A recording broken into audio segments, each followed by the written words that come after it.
푸른 하늘 은하수 하얀 돛배에 개수나무 한 나무 토끼 한 마리. 나의 고아를 막론하고 이 노래를 모르는 한국 사람이 있을까요? 여러분께서 이 노래를 들으시면 어떠신가요? 어렸을 적 함께 놀던 친구가 생각나시나요? 전 이 노래를 들으면 우리 아버지가 떠오릅니다. 아버지랑 쎄쎄쎄 하던 기억에 가슴 한편이 따뜻해지면서 코끝이 시릴 정도로 그 시절이 그리워져요. 제가 지금부터 들려드릴 이야기는 그렇게 아름다운 추억 이야기도 있고요. 추악한 인간들이 벌이는 막장 드라마도 있습니다. 저 고작 33살인데 참 별일 다 겪었죠? 여러분, 제 사연을 들으실 준비 되셨죠? 그럼 이제 이야기를 시작해 보겠습니다. 우리 부모님은 사이가 참 좋으셨던 기억이 있습니다. 사업하는 아버지와 웃음이 많은 어머니 밑에서 행복하게 자랐어요. 그런데 왜 저에게는 언니나 동생, 아무 형제가 없었던 걸까요? 집에 놀 자매가 있으면 좋겠다며 엄마를 붙잡고 물어보았지만 엄마는 그저 빙그레 웃고 마셨습니다. 나중에 알게 되었어요. 우리 엄마는 다낭성 난소증후군이라는 병을 일찍이 앓고 계셔서 임신이 힘드셨다고 합니다. 저를 임신하는 것도 병원에 다니면서 배란 유도제를 쓰고 어렵게 성공하신 거였다네요. 그런데 출산하면서 자궁이 더 안 좋아지시고 이후 다시 임신하기 어려운 몸이 되셨습니다. 그래서일까요? 엄마는 제가 심심해하면 늘 같이 놀아주셨어요. 마당 있는 집에서 숨바꼭질이랑 술래잡기도 하고 쎄쎄쎄도 하고. 그래서 엄마 덕분에 전 언니나 동생 없이 잘 놀고 지낼 수 있었어요. 그렇지만 제가 10살 무렵에 엄마는 결국 지병이 악화되어서 돌아가셨습니다. 어머니가 돌아가시고 난 뒤 저는 외롭고 쓸쓸한 마음이었어요. 외동딸이라고 언니 대신 엄마는 친구처럼 함께 놀아주셨는데 이제 전 집에서 놀아줄 사람도 없어서 심심하기도 했고요. 그냥 벽에 기대서 마당을 바라보고 있는데 아버지가 말을 거셨어요. 우리 딸 여기서 뭐하고 있니? 그냥 있어요. 심심하게. 아니, 왜 나가서 친구들하고 놀지 않고선? 요즘에 친구들은 학원 다닌다고 바빠요. 영어학원이랑 수학학원이랑 논술에 태권도까지. 그럼 우리 딸도 학원 다니고 싶어? 아니요, 전 공부하는 거 진짜 싫단 말이에요. 아, 참 심심한데. 아빠, 혹시 쎄쎄쎄 할 줄 아세요? 아빠도 어릴 때는 했었지. 근데 지금은 다 까먹었구나. 네가 한번 가르쳐 줄래? 이렇게 나처럼 손바닥을 펴고 부딪히고 노래 부르면서 푸른 하늘 은하수 하얀 돛배에 개수나무 한 나무 토끼 한 마리. 이렇게 아버지는 엄마 없이 자라는 저랑 노력해서 놀아주시기도 하고 운동회 날 엄마 대신 학교에 오셨어요. 지금 생각해보면 최선을 다해서 제가 엄마의 부재를 느끼지 못하도록 절 신경 써주셨습니다. 우리 아버지는 사업가라서 정말 바쁘시거든요. 그러기가 쉽지 않았을 텐데 저를 그렇게나 사랑해 주셨다는 것을 지금은 알고 있어요. 우리 아버지는 성우산업회사를 세우고 한평생을 바친 창업주이십니다. 회사는 알루미늄 압출 제품 등 다양한 알루미늄 소재를 가공하는 업체인데 연매출 200억을 달성하는 알짜배기 중소기업이에요. 처음부터 회사가 이렇게 컸던 것은 아니었습니다. 주문권을 생산하는 연 매출 10억대의 단순한 제조기업으로 시작했지만 지속적인 설비 투자에 집중하고 신제품 개발 및 품질 향상을 위한 연구에 대한 지원을 아끼지 않은 결과 지금의 소재 부품 전문기업으로의 도약에 성공한 것이죠. 꾸준히 연구개발 및 경쟁력 향상에 집중해온 노력의 결과 15년 전에 한국산업은행 유망 중소기업에 지정되는 쾌거를 이루기도 했어요.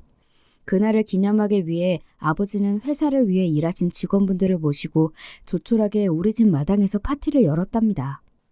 회사가 지금까지 성장한 데에는 좋은 직원분들의 노력을 간과할 수 없는데요. 특히 초창기부터 아버지와 함께 회사를 일군데 일조하신 문 전무님, 비서실장으로 계신 김상무님은 회사의 핵심 중역이세요. 두 분은 회사 임원뿐이지만 우리 집에 자주 놀러와서 같이 고기도 구워 먹고 아버지와 바둑을 두는 아버지와 막연한 친구 동생 사이이기도 하거든요. 그러면 좀 예의 없지만 어릴 때부터 봐온 분들을 아직도 삼촌이라고 부르면서 가깝게 지내고 있어요. 아버지의 사랑을 듬뿍 먹고 자라난 저는 아쉽게도 좋은 머리나 야망을 갖추지 못했습니다. 아무래도 아버지를 닮지 못했나 봐요. 그럭저럭 서울 중위권 대학을 졸업하고 나서 마땅히 할 일이 없었는데 여행사를 운영하는 아는 언니가 여행 작가를 제게 제안해 왔습니다. 그 여행사에서 파는 여행 상품을 직접 다니면서 사진도 찍고 여행기를 써서 홈페이지에 올리는 일이었어요. 제가 좋아하는 여행도 마음껏 할 수 있었고 시간이나 장소에 구애받지 않는 자유로움에 끌려서 여행 작가로 잘 지내고 있는데 어느 날 아버지가 진지하게 말씀하셨습니다. 내 건강이 언제까지 괜찮을지 몸이 허락해줄지 모르겠구나.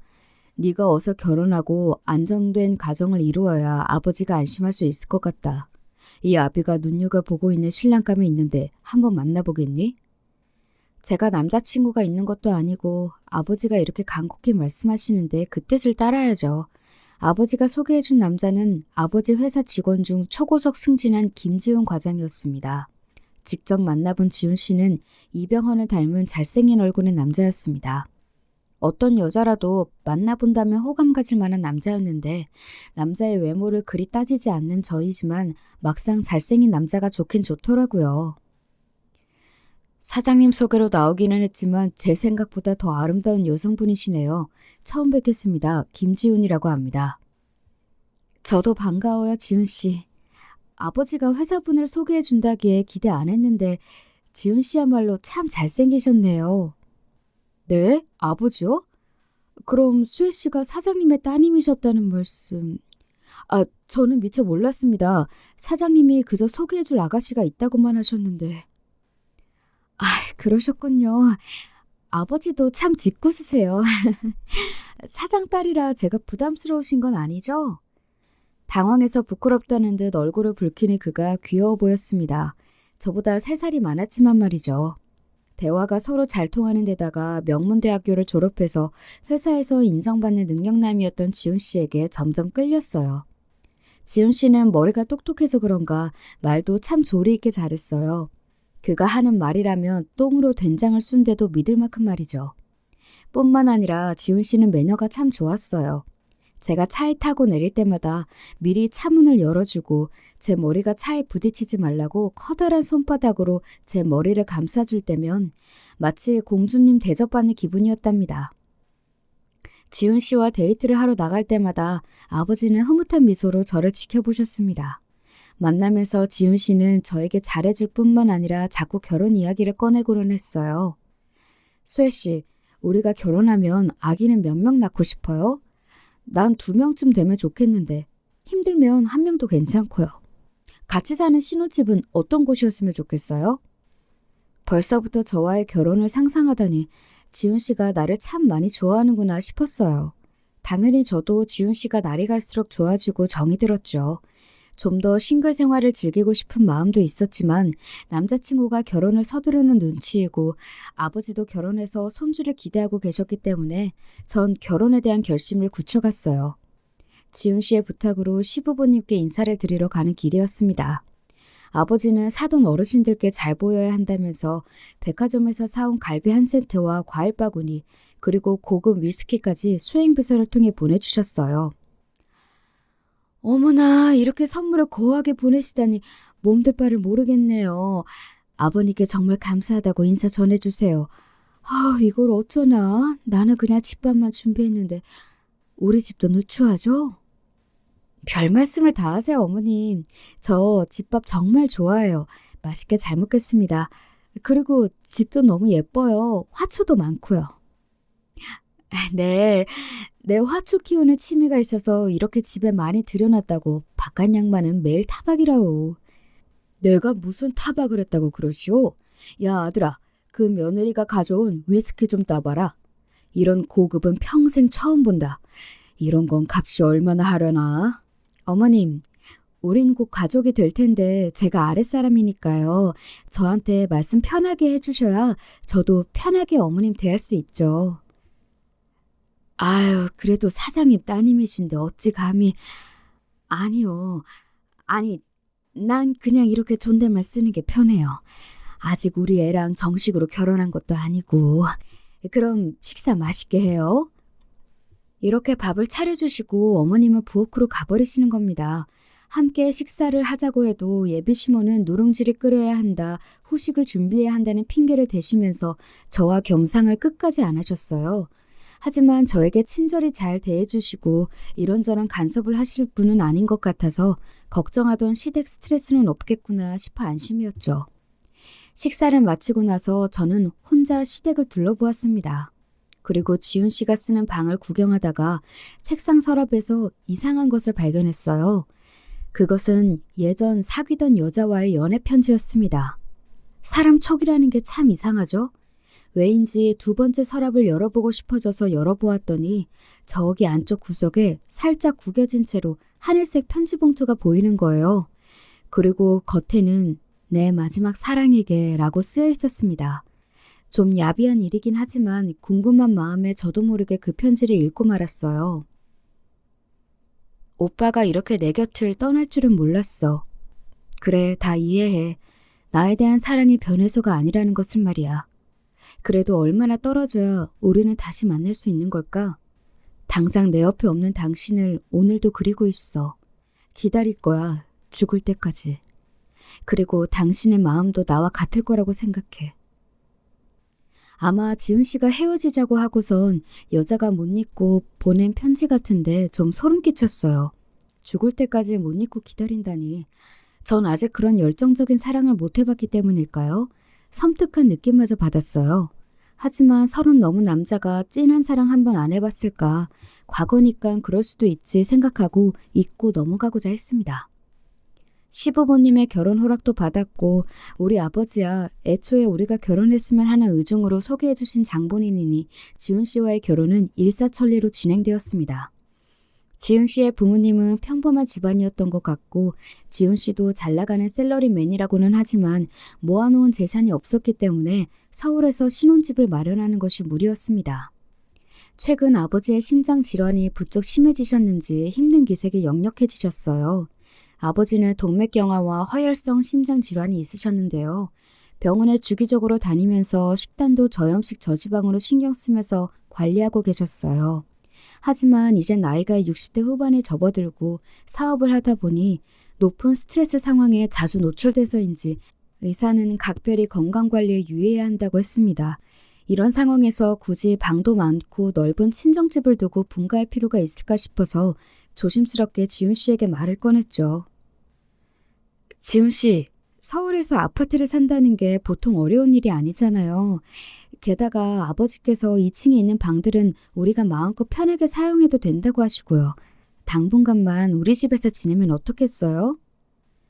지훈 씨는 처가에서 사는 방법은 생각도 못했는지 아주 당황한 기색이었습니다.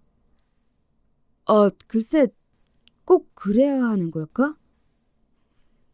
솔직히 말하자면 아버지 건강이 걱정돼서요. 아버지 심장이 나쁜 편이라서 유일한 자식인 내가 곁에서 보살펴드리고 싶어서. 우리 아버지가 어떤 마음으로 나를 키워주셨는지 그동안 여러 번 얘기한 거 알죠? 아버님 지병이 있으셔? 지훈 씨는 눈을 반짝이며 궁금해했습니다. 저는 아버지의 심장 상태와 건강관리가 필요하다는 것을 강조했고 그 이야기를 들은 지훈 씨는 생각할 시간이 필요하다고 했어요. 그리고 며칠이 지나자 지훈 씨는 결심이 섰다면서 친정집에 신접살림을 차리는 것에 동의했습니다. 그래도 남자 입장에서 처가살이가 시집살이만큼이나 부담되었을 텐데 결심해준 지훈 씨에게 정말 고마운 마음이었습니다. 그만큼 아내로서 그에게 잘해줘야겠다고 다짐을 했어요. 우리는 많은 분들의 축복 속에서 무사히 결혼식을 마치고 친정집 2층에서 신혼을 보냈습니다. 2층에는 욕실이 딸린 안방과 서재 그리고 작은 방이 하나 더 있었기 때문에 우리 둘이 살기에 부족함이 없었죠. 저는 결혼해서도 옆에서 아버지를 보살필 수 있고 새로운 환경에 적응할 필요가 없으니 참 좋았습니다. 결혼한 지 얼마 되지 않았는데도 아버지는 저에게 혹시 아기 소식은 있냐고 자주 물어보셨어요. 아마도 아버지 자신의 건강이 염려되어서 빨리 손주를 갖고 싶으셨던 모양이에요. 아버지, 올해 결혼한 지 한 달 남짓 되었을 뿐이에요. 너무 조급해 하시는 거 아니세요? 그래, 나도 조급한 거 알고 있다만 괜히 불안하고 그렇구나. 내 마음이. 요즘은 워낙 젊은 부부들이 불임이 많다고 하는데 너도 몇 개월 지나도 소식이 없으면 병원에 다녀보자꾸나. 이렇게 채근하는 아버지와 달리 희한하게 시댁에서는 손주에 대한 어떠한 부담이나 말씀도 없으셨어요. 시아버님은 우리 아버지보다 더 나이가 많으셨고 남편 역시 집에서 외동아들이었기 때문에 후손에 대한 집착이 남다를 줄 알았는데 말이에요. 처가살이도 허락해 주시고 며느리에게 손자 타령도 안 하시는 이해심 많은 시부모님이라 감사하다고 생각했을 뿐이죠. 하지만 하늘을 봐야 별을 따지요. 여러분 앞에서 말씀드리기 좀 부끄럽지만요. 우리 부부는 결혼해서 잠자리를 자주 갖지 않았답니다. 한 달에 한두 번 할까 말까 손에 꼽을 정도였어요. 30대 초반의 왕성한 남자인데 회사 일로 매일 피곤하고 바쁘다는 핑계로 그는 저와의 잠자리를 피했어요. 그런가 보다 그를 이해하려 했지만 몇 달이 지나도 이 상황이 나아지지 않자 저 역시 자존심이 상해서 그에게 잠자리를 요구하지 않았고 잠도 따로 잤습니다. 하지만 아버지의 손주에 대한 열망을 알기에 우리는 의무적으로 한 달에 딱 한 번만 배란일에 맞춰서 관계를 가졌습니다. 그래도 사랑이 부족해서인지 횟수가 부족해서인지 악인이 생기지 않았어요. 그렇게 1년이 지나자 불안함을 느낀 저는 남편에게 불임시술을 권했어요. 불임시술? 아직 우리 나이가 젊은데 뭐 하러 그런 것을 해? 아무리 젊더라도 피임하지 않았는데 아무 이유 없이 6개월이 넘도록 임신이 안 되면 난임이라고 보는 것 같더라고요. 우리 아버지가 얼마나 후손이 급한 상황인지 당신도 알잖아요. 협조해주세요. 그렇지만 남편은 끝까지 협조해주지 않았습니다. 난임 클리닉도 시험관 시술도 남편의 협조 없이는 모두 할 수가 없었기 때문에 저는 달리 방도가 없었어요. 저는 매일 한숨만 나왔습니다. 연애 시절에는 그렇게 나를 공주 대접해주면서 잘하던 남자가 결혼도 일찍 하자고 성하더니 막상 결혼하고 나니 나를 찬밥 심세 취급하는 것만 같았고 결혼 생활이 이렇게 지루하고 김 빠진 맥주 같을 줄은 몰랐으니까요. 아버지는 장차 자신의 사장 자리를 남편에게 물려줄 생각이셨는지 남편은 누구보다 빠른 승진을 했습니다. 그렇게 해주면 더 아버지에게 감사해야 하고 저에게 잘할 줄 알았지만 결과는 정반대였어요. 그가 높은 자리를 가면 갈수록 더 바쁜 그와 집에서 마주치는 시간은 줄어만 갔어요. 게다가 저를 비롯한 모든 것에 대해 불만이 가득 찬 듯한 느낌이었습니다. 남편의 짜증과 신경질이 날로 늘어나고 눈빛은 차가워졌어요. 도대체 요즘 당신 왜 그래요? 회사 일이 잘 안 풀리나요? 아님 뭐 다른 문제라도 생겼어요? 부부끼리 서로 말을 해야 알죠. 정말 눈치 없는 여자군. 정말 모르겠어? 난 이 집에 들어오는 게 숨이 막혀. 여기는 내 집이 아니야. 당신과 당신 아빠의 집이지. 집에 들어오면 마음 편하게 쉬기도 하고 그래야 하는데 툭하면 회사 일을 논의하자고 집에서 시도 때도 없이 부르시는 장인 어른도 싫고 나를 남편으로 존중하지 않는 당신 태도도 신물이 나. 전 이해가 가지 않아요. 제 어떤 태도가 당신한테 그렇게 느껴지는 거죠? 당신 건강 때문에 아침 일찍 녹즙도 갈아주고 요모조모 신경을 쓴다고 쓰고 있는 것 같은데. 그런 걸 남편인 내가 일일이 말해야 하나? 일단 이 집에 있는 것 자체가 숨막히니까 난 아무래도 따로 나가 살아야겠어. 그리고 남편은 정말 회사 근처에 오피스텔을 얻어서 일주일 중 4, 5일은 거기에 머물고 우리 집에는 잘 오려고도 하지 않았습니다.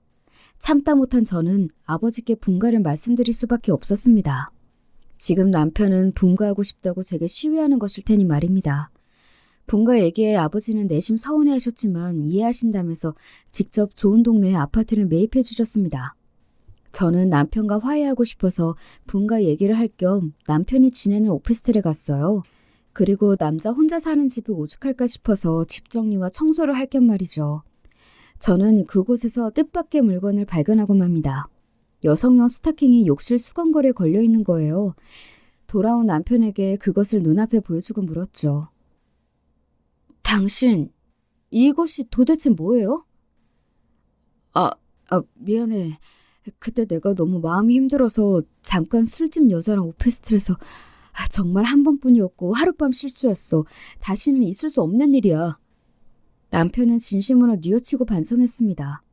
우리가 갈등으로 서로 소닥 보듯 할 때였으니 남자의 욕구를 푸는 그냥 그런 하룻밤이었을 거야. 저는 힘들지만 결국 그의 잘못을 용서했고 우리는 분가해서 함께 살았습니다.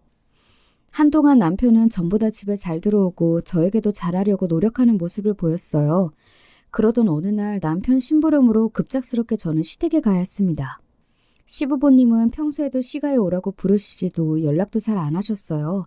매달 보내드리는 100만 원의 용돈만 오면 저에게 아무 상관도 하지 않은 분들이셨기에 참 오랜만에 시댁 방문을 한 것이었습니다.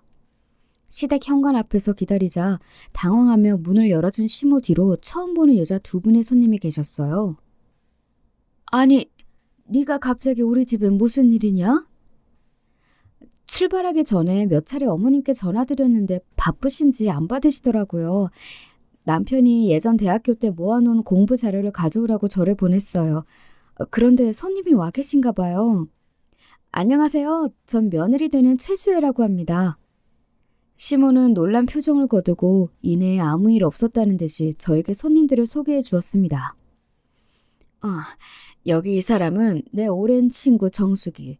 그리고 얘는 정숙이 딸이야. 얘가 이화여대 피아노학과 나온 유명한 피아니스트였는데 지금은 피아노 학원 선생님 하고 있다. 아주 참하고 괜찮은 얘야. 그런데 제 인사에도 그들의 저를 보는 시선은 왠지 불편한 느낌이었습니다. 얘기 들었어요. 지훈이 철하고. 나는 시어머니 되는 사람과 절친한 사이라서 자주 이 집에 드나드는데 정작 며느리 얼굴은 처음 보는 것 같네. 어머님 자주 뵙고 잘 좀 대해드려요. 네, 그래야죠. 시모의 친구는 못된 시누이인 양 저를 훈계하는 것 같아서 기분이 별로였지만 그저 넘어갔습니다. 아이고, 애한테 왜 그래? 내가 부담스러워서 애들 오지 말라고 한다, 야. 며느리 너는 얘 말 신경 쓰지 마라. 불편해진 분위기를 바꿔보고자 저는 시모 친구 따님을 보며 칭찬을 건넸어요. 따님이 얼굴도 참 예쁘시네요. 어머님이 추천하실 정도의 재혼이시면 어떻게 제가 좋은 신랑감을 소개해 줄까요? 저는 친근하게 물었습니다. 그런데 그녀는 싸하게 웃으면서 이러는 겁니다. 저는 눈이 꽤 높은데 과연 제 기준에 맞춰주실 수 있을까요? 지훈 오빠? 그 정도면 만족할 수 있을 것 같은데 그런 신랑감이 있다면 모를까. 저 기분 좋으라고 하는 농담이죠? 우리 남편을 그렇게 괜찮은 남자라고 칭찬해주는 걸로 들을게요. 정말 그렇게 생각하세요? 그런데 어머나, 언니 피부가 많이 상하셨네요. 결혼식 때 봤을 때 이 정도는 아니었는데 지금 보니까 좀... 그때는 신부 화장을 해서 몰라봤나? 지훈 오빠는 연예인급으로 잘생겼는데 언니는... 너무 외모가 차이가 나서 괜찮을까 모르겠네. 저는 호의로 대해주었는데 그 피아노 선생은 저에게 억하심정이 있는 듯이 못되게 말하는 거 있죠? 말을 비꼬면서 제 외모를 비하하기까지 하고 나보다 어린 게 되게 쌀쌀맞게 구네. 너 진짜 성격은 별로구나. 속으로 생각하고 그 모녀와 앞으로 상종하지 말아야겠다 싶었죠. 집에 돌아와서 너무 기분이 나쁘고 깨름직한 마음에 결혼식 촬영 영상을 찾아보았습니다. 그녀는 하객 자리에 앉아있지도 않아서 찾는데 애를 먹었어요. 두세 번을 돌려보다 보니 뒷배경에 살짝씩 나온 모습을 찾을 수 있었습니다. 처음에 전 귀신이라도 본 것처럼 등골이 오싹했어요. 기쁜 결혼식 자리에서 혼자 눈물을 흘리기도 하고 우리 부부를 째려보고 있는 거죠. 그것도 스토커나 귀신처럼 기둥에 숨어서 말이에요. 아니, 도대체 저 여자가 왜 내 결혼식에서 저러지? 미스터리한 그녀에 대한 의구심이 들었지만 저는 기분 나쁜 일을 오래 담아두거나 사람을 의심하지 못하는 사람이다 보니 그날은 그렇게 넘어갔습니다. 에휴, 그때라도 더 파고들었어야 했는데 나중에 와서야 저는 이때 좀 더 그녀를 조사해볼 걸 하고 후회하게 되었어요. 아버지께서 염려하신 것은 기우가 아니었습니다. 분가한 지 2달도 채 되지 않아서 갑자기 아버지가 회사에서 쓰러지셨다는 소식을 듣고 아버지가 계신 병원으로 달려갔어요. 하늘도 무심하시지. 아버지는 이미 의식을 잃고 혼수상태에 빠져 계셨던 것입니다. 강상무님, 이게 도대체 어떻게 된 일이에요? 멀쩡하시던 아버지가 왜 갑자기 이렇게 되셨죠? 비서실장인 내가 늘 곁에서 사장님을 지켰어야 했는데 지방 출장을 다녀온 사이에 이런 일이 벌어졌단다. 나도 지금 정확히 어떻게 된 일인지 경위를 조사하고 있으니 조금만 기다리렴. 이봐, 김상무, 자네가 사장님과 함께 있지 않았나? 네, 제가 사장님과 함께 새로운 공장 부지 회의할 때는 분명 멀쩡하셨습니다. 그냥 가슴이 답답하고 좀 아프다는 말씀은 하셨지만 원래 드시던 약을 드시겠다고 말씀하셔서 저는 안심하고 사장실에서 나왔어요. 그리고 점심때 식사를 함께 하려고 가보니 아버님이 쓰러져 계셨습니다. 아버지의 주치의는 아버지가 갑작스러운 충격으로 허혈성 심장 질환이 악화되어 급성 심근경색이 발병한 것 같다고 했습니다. 지금으로서는 수술이나 여타 다른 방법이 없어서 아버지 스스로 의식을 차리시는 것을 기다릴 수밖에 없다고요.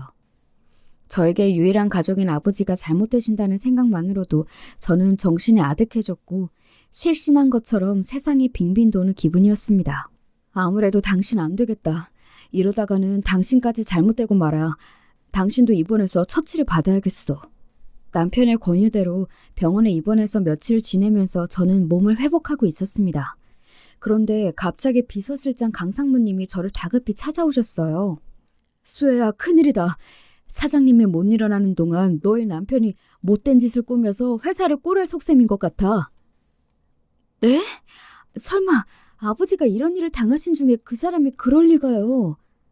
아버지가 병원에 오신 다음 날 아버지 회사 변호사가 남편과 함께 회사에서 중대 발표를 했다고 합니다.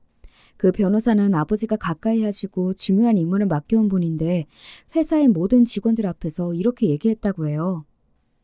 사장님께서 쓰러지시기 전에 이미 작성하신 유언장이 있는데 만일 혹시 모를 사태를 대비하기 위해 사장석의 공석일대를 대비해서 작성해 두신 것입니다. 유언장 내용은 이렇습니다. 사장석이 공석이 되면 2주 뒤 김지훈 상무가 정식으로 사장직을 맡게 된다. 그렇지만 형님이 이럴 리가 없거든. 요즘 들어서 김 상무가 생각만큼 회사에 열정을 갖고 일하는 사람이 아니라고 도리어 직책을 강등시키려고 고민하고 계셨다고. 그런데 회사 사장 자리를 갑자기 왜 너희 남편에게 물려주겠니? 차기 사장 자리와 같이 중요한 일은 늘 나와 문정무랑 상의하던 분이 우리도 모르게 독단적으로 결정해서 유언장까지 쓰실 분이 아니라고. 나와 너희 아버지가 함께 회사에 바친 세월이 자그마치 35년이다. 이것은 분명 너희 남편이 뭔가 일을 꾸민 게야. 저도 아버지에게서 차기 사장직을 남편에게 물려준다는 말씀을 들어본 적이 없습니다. 그리고 굳이 선택하라면 남편보다는 강상무님의 말에 더 신뢰가 갔어요. 강상무님은 저에게 이 일을 조사해서 해결할 방법을 찾겠다고 돌아가셨어요. 병원에 누워있던 저는 참으로 심란했습니다. 믿고 있던 남편이 정말 이 모든 일을 꾸민 걸까요? 우리 아버지가 갑자기 저렇게 되신 것도 그 사람 때문일까요?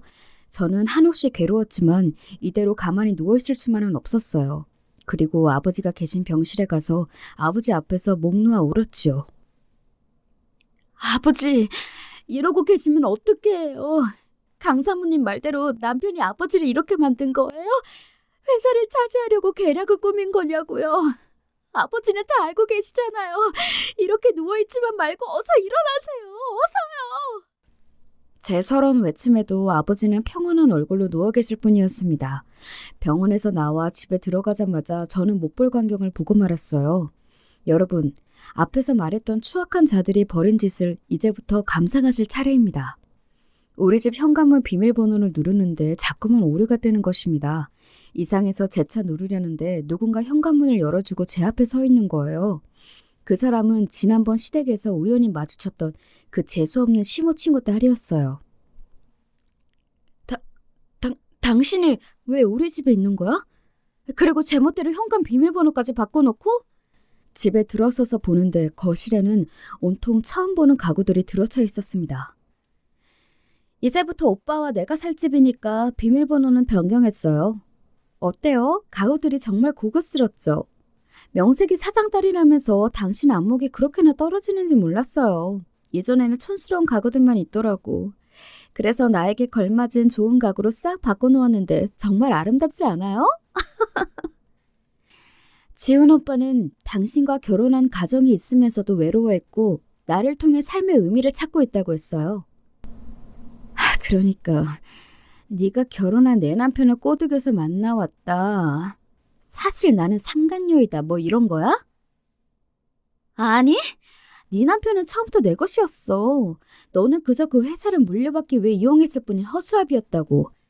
지훈 오빠는 자기가 사장 자리를 빼앗고 나면 나에게 사장 부인 자리를 줄 거라고 약속해왔어. 나는 그 증거들도 다 갖고 있다고. 녹음본과 각서 등등 말이야. 내 말이 정 의심스러우면 보여줄 수도 있어. 상간녀의 설명에 따르면 남편과 상간녀는 나를 만나기 오래전부터 사귀던 사이였습니다. 남편이 취직하기 전까지 피아노 학원을 하는 상간녀가 용돈을 주며 뒷바라지까지 했대요. 그리고 엄마들끼리 친구여서 상간녀를 시댁에서는 이미 며느리처럼 대하고 터놓고 지내는 사이였다는 것입니다. 그런데 우리 회사에 들어온 남편은 회사 사장 외동딸과 결혼하면 사장 자리를 노릴 수 있겠다는 계산이 있었던 것입니다. 그래서 나와 결혼해서 신분 상승을 하기 위해 상간녀와 일단 헤어지려고 했다는 거죠. 남편은 처음 나를 만나는 순간에 사장님 따님인지 몰랐다는 둥 개소리를 하며 연기했지만 실은 전부터 저에 대해 남자친구가 없다는 것까지 그리고 좋아하는 취향에 대해서까지 뒷조사를 했던 것입니다. 결혼하고 나서도 남편과 상간녀는 서로 미련이 남아서 계속 만남을 가졌고 심지어 상간녀는 우리 시모와도 교류하고 있던 것이에요. 불륜한 남편이나 상간녀는 며느리처럼 대하면서 본처인 저에게서는 돈만 뜯어내려는 시모나 모두 하나같이 악마로 보였습니다. 너무 놀라서 아무 말도 못하고 상간녀의 이야기를 듣고 있는데 현관문으로 시모가 들어오는 것이 아니겠어요? 어머님이 여길 어떻게... 어머님도 상간녀와 이 모든 일을 알고 계셨던 거죠? 그동안 제 앞에서 친절과 예의를 가장해온 시모는 빙글빙글 비웃으면서 이렇게 말하는 것이 아닙니까? 그래, 맞다. 우리 혜진이는 이미 오래전부터 지훈이와 사랑하는 사이였고 며느리감으로도 손색이 없었지. 너는 우리 지훈이가 사장 자리에 오르기 위한 발판일 뿐 아무것도 아니었단 말이다. 아 참, 너 아기 갖고 싶어 했지?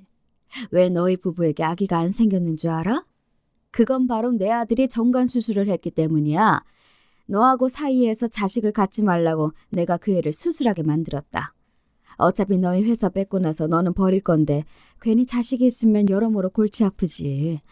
혜진이랑 재혼하고 비로소 친자식 만들 거라는 계획이었단 말이지.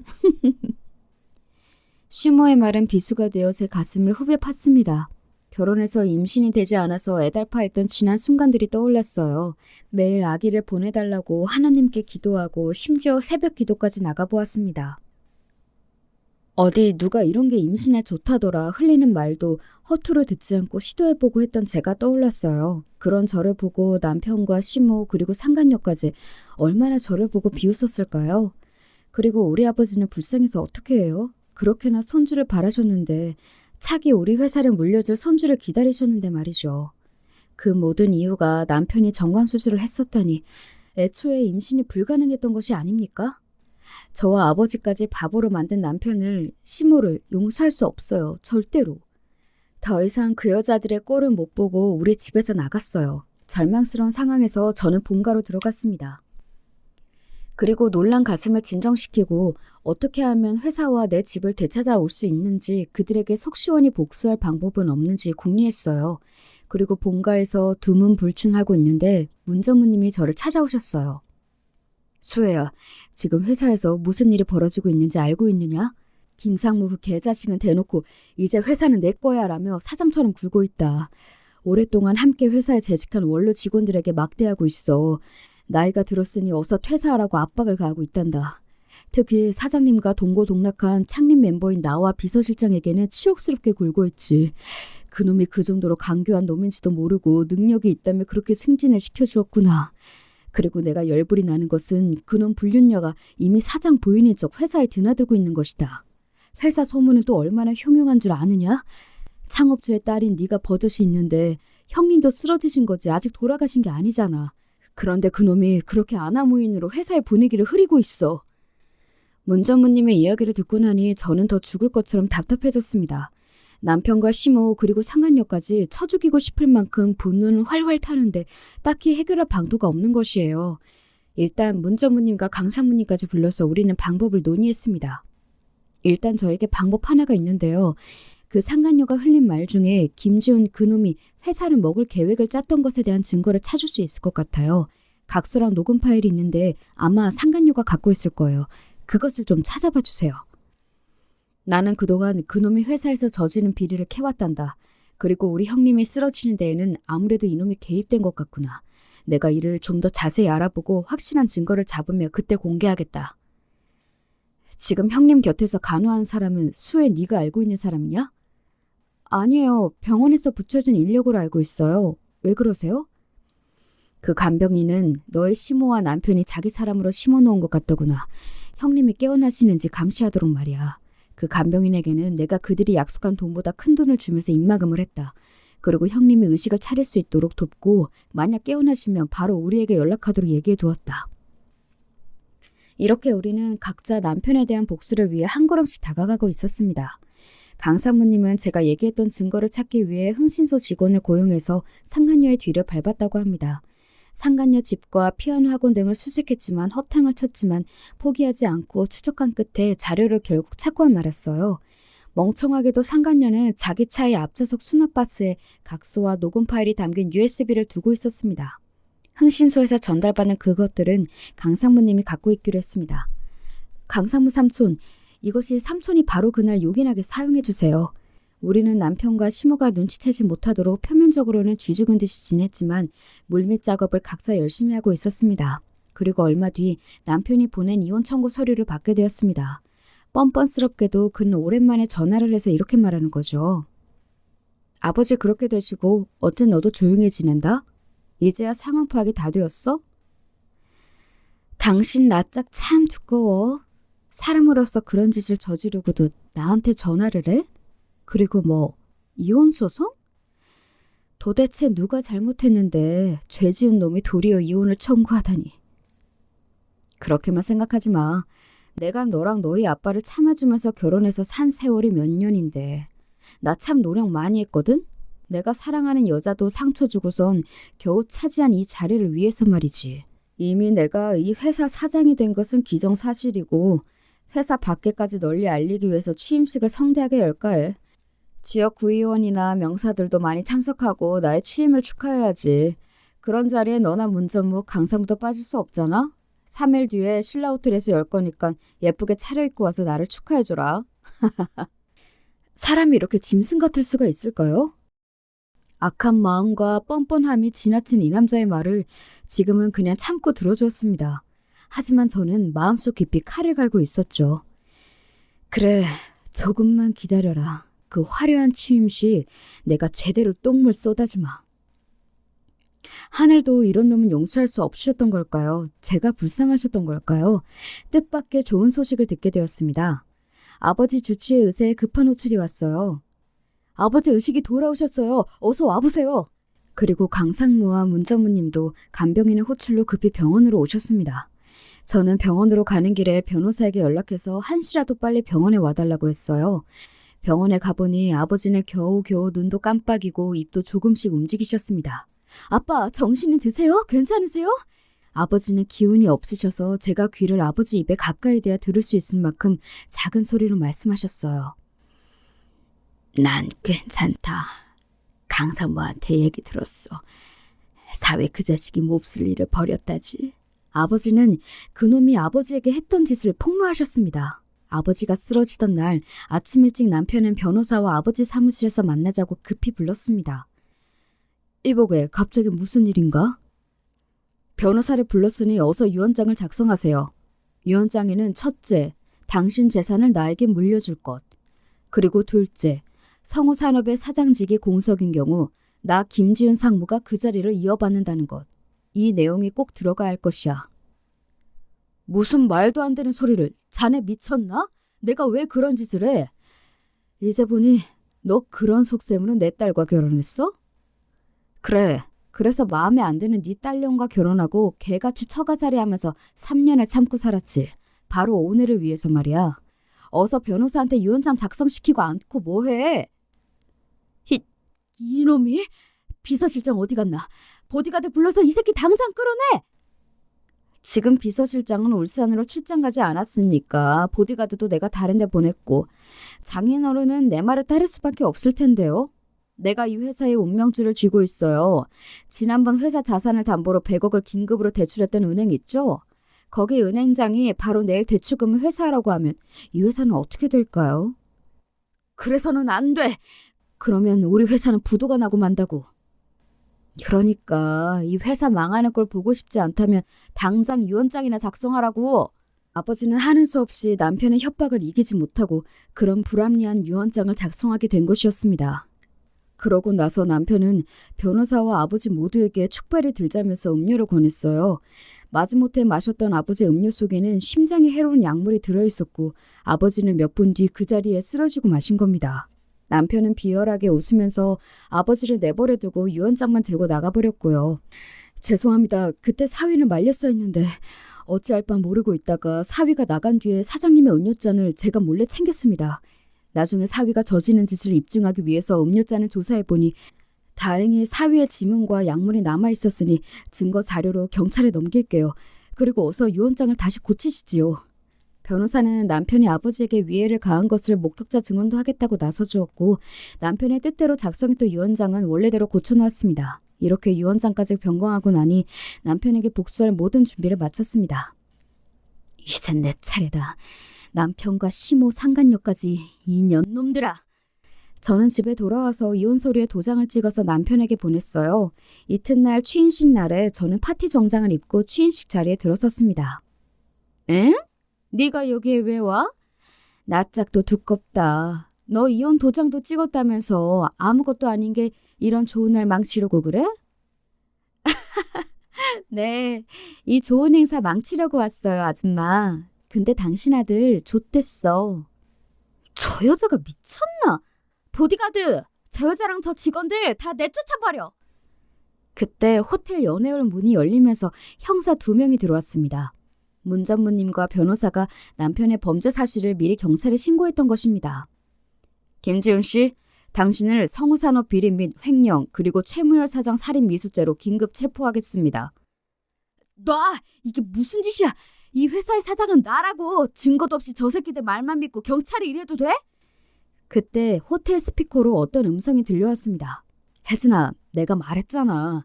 이제 성우산업이 내 차지가 될 날이 머지 않았다고. 장인은 요즘 심장이 안 좋다고 하더군. 심장에 나쁜 약물을 먹이고 그 양반을 없애버릴 거야. 그리고 내가 회사에 큰 자금을 빌려준 은행장을 만나서 뇌물을 좀 줬지 뭐야. 회사 자금을 당장 갚으라고 상환 청구를 하라고. 그러면 아마 최 사장은 강한 압박감을 느끼고 내 협박에 응하고 말겠지. 유언장에 사위인 내가 사장 자리에 앉도록 쓰라고 말이야. 남편은 저지른 모든 죄를 상간녀에게 자백처럼 털어놓았던 것이죠. 상간녀는 남편을 믿지 못하고 녹음해서 갖고 있던 것을 우리가 찾아서 이 취임식에 있는 모든 사람이 들을 수 있도록 크게 틀어놓았습니다. 이건 말도 안 돼. 내 목표에 거의 다 왔는데 이제 와서 모든 것이 물거품이. 경찰 양반, 우리 아들 잡아가지 마세요. 이건 모함이라고. 뭐가 잘못된 거야. 울려 퍼지는 자기의 자백을 듣고 남편은 사식이 되었습니다. 시모와 상간녀 역시 마찬가지였죠. 결국 남편은 빼도 박도 못할 자백과 증거로 재판에서 4년의 징역을 선고받고 감옥에 수감되었습니다. 시모는 알거지 신세에 감옥에 간 아들을 가진 죄인이 되었고 상간녀는 애인을 잃었을 뿐 아니라 고개 들고 이곳에 살지 못하는 몸으로 만들어버렸습니다. 저는 상간녀의 피아노 학원 앞에 플래카드를 달아놓았습니다. 극악무도한 상간녀가 여기에서 순진한 아이들을 가르치고 있어요. 또 상간녀가 한 짓들을 낱낱이 고하는 대자보를 학원문에 붙였어요. 플래카드와 대자보를 본 상간녀는 얼굴이 하얗게 질려서 본즉시 철거했지만 때는 이미 늦었어요. 피아노 학원에 대한 소문은 삽시간에 동네에 퍼지고 학원 아이들은 모두 학원을 끊었어요. 뿐만 아니라 학원으로 학부모들의 항의 전화가 빗발쳤지요. 네가 뒤로 상간녀 짓 하고 다녔다면서? 내 아들이 1년 넘게 그 학원 다녔는데 너를 보고 이상한 짓 배웠으면 어떻게 책임질 거야? 어떤 아버지는 상간녀 본처를 내쫓은 악한 행실을 숨기고 교육업에 종사한 것은 기만이라면서 손해배상 청구를 하겠다고 나오기도 했답니다. 아무리 법에서는 간통죄가 없어졌다고 하지만 우리네 정서에서 분류는 나쁜 짓이라는 공감대가 있잖아요. 저는 그저 상간녀의 실체를 조금 보여줬을 뿐인데 그 파장은 제 생각 이상으로 컸어요. 상간녀가 당한 일을 떠올리니 저는 지금도 통쾌하기만 해요. 지금 이 글을 보시는 여러분도 같은 생각이시죠? 자신의 야망 때문에 불륜으로도 모자라서 장인까지 죽이려고 했던 남편과 그를 도와준 시모와 상간녀는 모두 사람답지 못한 삶을 살게 되었죠. 모두 자신들이 저지른 죄로 인해 받게 된 벌이니 당연한 결과가 아닐까요? 쓰러지셨던 아버지는 아직 병원에 계시지만 많이 호전된 상태가 되셨어요. 그리고 문전무님과 강상무님 두 분께서 함께 회사의 사장 역할을 대행하고 회사는 다시 잘 돌아가고 있습니다. 아버지는 두 분께 사장직을 물려주고 싶다고 말씀하셨지만 두 분은 한사코 아버지가 회복되고 사장직에 복직하시라면서 비워두고 있으시죠. 저는 이혼한 뒤 신혼집을 처분하고 본가에 들어와서 살고 있습니다. 그리고 결혼 전에 했던 여행 작가 일을 하고 있어요. 이렇게 저의 파란만장했던 결혼과 이혼, 그리고 회사를 놓고 버린 암투는 막을 내렸습니다. 여러분께서 재미나게 읽어주셨으면 좋겠다는 바람을 갖고 저는 물러갈게요. 날이 점점 더워지는 날씨에 건강 조심하시고 오늘도 좋은 하루 보내세요.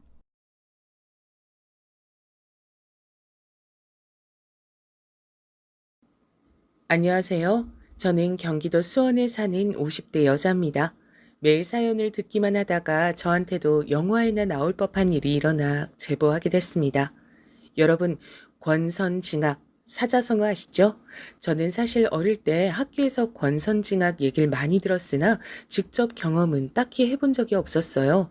생각해보면 너무 평범하게 살아서 그랬던 것 같기도 해요. 그런데 이번에 정말 말 그대로 나쁜 사람이 벌을 받고 착한 사람이 복을 받는 얘기가 저한테도 일어나 제보하게 됐습니다. 바로 저희 시댁과 관련된 얘기예요. 정확히는 아주버님 아내인 형님이요. 전 사실 결혼할 때까지만 해도 이런 일이 일어날 줄 몰랐어요. 전 그냥 남편과 대학에서 처음 만나 연애하고 결혼했죠. 인생 첫 남자친구였고 남편도 제가 첫 여자친구였어요. 서로 신입생 동기로 만나서 그렇게 한 번도 헤어지지 않고 그대로 결혼하게 됐습니다. 저는 어려서부터 정말 무던한 편이었어요. 정말 너무 평범하게 살아왔고 결혼도 그냥 정말 무탈하게 진행됐죠. 양가에서도 같은 대학이고 오래 사귀었으니 서로 마음에 들어 하셨고 남편도 저도 예민하지 않고 무난한 성격들이라 정말 평생 이렇게 재미없지만 고요하게 살아갈 줄 알았어요. 사실 제가 남편과 결혼을 결심하게 된 이유는 무심함 때문이에요. 제가 이런 얘기를 하면 제 친구들은 다정한 사람이 최고라고 하던데 전 이상하게 남편의 무심함과 예민하지 않고 무던한 모습이 그렇게 좋더라고요. 아무튼 그래서 그렇게 시댁에 처음 인사 갔을 때가 기억나요. 남편은 아버지가 초등학교 때 돌아가셨다고 미리 저에게 말을 했었어요. 그래서 시어머니가 홀로 살고 계셨고 형이 한 명 있는데 그 형은 결혼해서 나가 산다 그랬죠. 딱 저 말만 듣고 사실 걱정을 많이 했어요. 왜냐면 홀 시어머니는 힘들 수도 있다고 주위에서 그랬거든요. 그러나 시어머니의 첫인상은 굉장히 화끈하셨어요. 드디어 미영이가 우리 며느리가 되는구나. 진짜 가족이 되다니 너무 기뻐. 오래 만났고 제가 남자친구 군대도 다 기다려주어서 시어머니는 저를 굉장히 예뻐하셨습니다.